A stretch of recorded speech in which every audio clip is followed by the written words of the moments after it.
Just woke up in the back of my car. It's about 6 in the morning. We're gonna go on an adventure.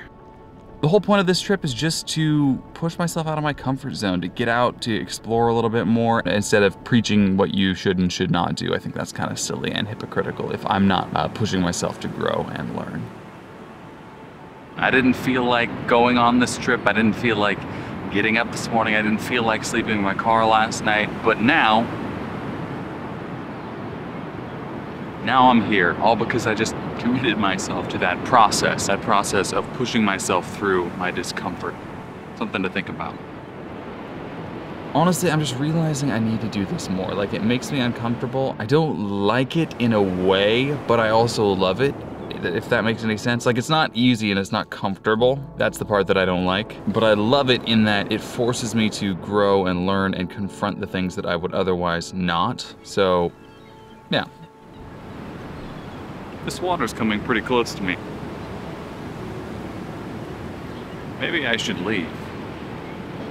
I've been wanting to do some international travel for a while, and I'm really feeling like this might just be the time to say, you know, I don't know how to make it work just yet, but figure it out as I go, because I think that whatever happens will probably be the step I need to take for my own continued growth, you know? And not necessarily that it'll make me into a millionaire internet celebrity instantly or ever, but just more that that is the step I need to take in order to follow whatever obscure path there might be. What I feel most called, quote unquote, to do is I feel called to push myself to grow beyond what I used to think I could be, because I've spent so much time feeling kind of dejected and aimless. And so for me, I need to push myself to be the best version of me, to grow and transcend the limits of what I perceived as possible. And then what really inspires me is the ideas that I can share with other people, because I know there's tons and tons of people who are in that same place, who feel like there just must be more, there must be something, and they feel a little dejected and lost, because that's how I felt for so long. If I can help anybody else in that same situation, move them to the next step, whatever that might be, that's what really inspires me. I really am a believer that the resistance shows you where you need to go. The things that you don't want to do, or the things that are a little bit painful, but you also do want in your heart, which is a weird way to describe it, but I think you kind of know what I mean. Those things are the things we need to focus on the most, the things we need to put the most effort into. That's my thought, at least. Welcome to the back of my car. Oh, it's dark, hold on. There we go. My feet go down here.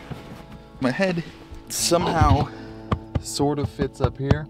I guess if there's one lesson or takeaway for the video, it's don't ignore that little voice that tells you you need to go do things. Even if it doesn't make a lot of sense, we all feel that resistance that holds us back and keeps us in place. The things you feel the most resistance to in life, it's actually what you need to do most. In other words, resistance points you towards where you should go.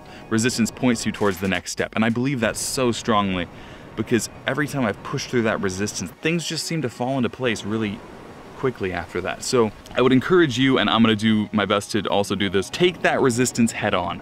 Jump into the fray, push through it, and you will transcend so many barriers that you thought couldn't move. But when you push through those resistances, you're afraid, or you feel like, who am I to do this? Or I can't do it, I'm not good enough. All of those things, when we fight those monsters that exist in our heads, that's where all the magic happens.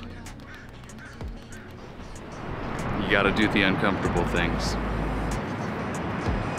because somehow there's a payoff.